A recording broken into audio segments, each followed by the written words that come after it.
Ketua DPP Partai Solidaritas Indonesia yakni PSI Bestari Barus mengatakan Presiden ke-7 Joko Widodo atau Jokowi sudah menjadi bagian dari PSI.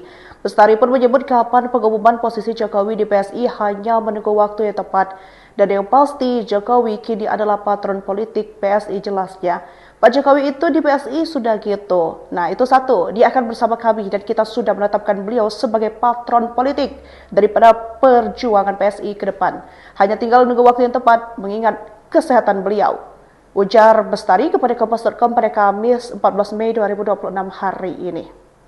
Bestari pun mengingatkan Jokowi telah menyatakan siap untuk turun kabupaten, bahkan kecamatan pada Rakernas PSI di bulan Januari 2026 lalu, bukan di Rakernas manapun. Lebih lanjut menurutnya, tidak lama lagi Jokowi akan membersamai PSI dalam menunaikan janjinya di bulan Januari tersebut.